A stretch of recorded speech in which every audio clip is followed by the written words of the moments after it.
ماضی بعید میں اختلاف کو زور زبردستی سے ٹھیک کیا جاتا تھا، جسے کہتے ہیں نا مائٹ از رائٹ، جس کی لاٹھی اس کی بھینس. تو یہ آج کی دنیا میں اسے اچھا نہیں سمجھا جاتا. آج کی دنیا میں یہ سمجھا جاتا ہے کہ آپ لاجک سے قائل کریں، آپ دوسرے کو سمجھائیں.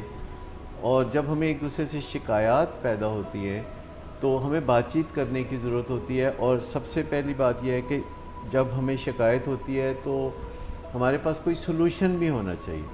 جب ہمارے ساتھ دوسرے لوگوں کے ساتھ کوئی بات چیت ہوتی ہے اور الجھن پیدا ہوتی ہے تو ہمیں اس کو فوکس کرنا چاہیے اصل ایشو کی طرف. یعنی ہماری گفتگو کا جو موضوع ہے وہ وہی بات ہونی چاہیے جو وجہ تنازع ہے. پہلے تو ہمیں اپنے آپ کو پہچاننے کی ضرورت ہوتی ہے. دوسرے کو تو بہت بعد میں ہم پہچانیں گے. جب تک ہم اپنے گریبان میں جھانکنے کی صلاحیت نہیں رکھتے، جب تک ہم اپنے رویوں کو دیکھنے کی صلاحیت نہیں رکھتے، جو کہ ایک بہت بڑی صلاحیت ہے جسے میٹ کوگنیشن کہتے ہیں. سیلف ایکچولائزیشن دیکھیں سائیکالوجی کیسے مرج کرتی ہے ہمارے ریلیجن کے ساتھ.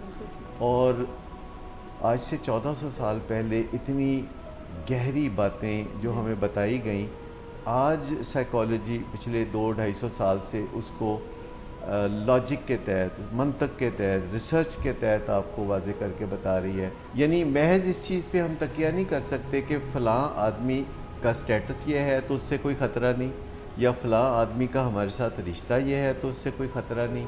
یہ میرٹ پر ہوتا ہے. اور پھر یہ ہے کہ ہمیں لگتا ہے کہ آج جس طرح ہماری زندگی گزر رہی ہے ہمیشہ ایسے ہی گزرتی رہے گی، لیکن ایک دن صبح ہم اٹھتے ہیں اور ہم گیند لے کے گول کرنے کے لیے طرف چلتے ہیں اور گول کے نزدیک پہنچ کے ہمیں پتہ چلتا ہے کہ گول پوسٹ تو اپنی جگہ بدل چکا ہے اور ہمیں اپنا رخ بدلنے کی ضرورت ہوتی ہے.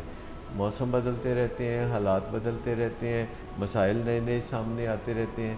تو ہمارے پاس سوائے اس کے کہ اس قدرت کے کارخانے میں سنکرونائز چلنے کے علاوہ ہمارے پاس کوئی چارہ نہیں ہے.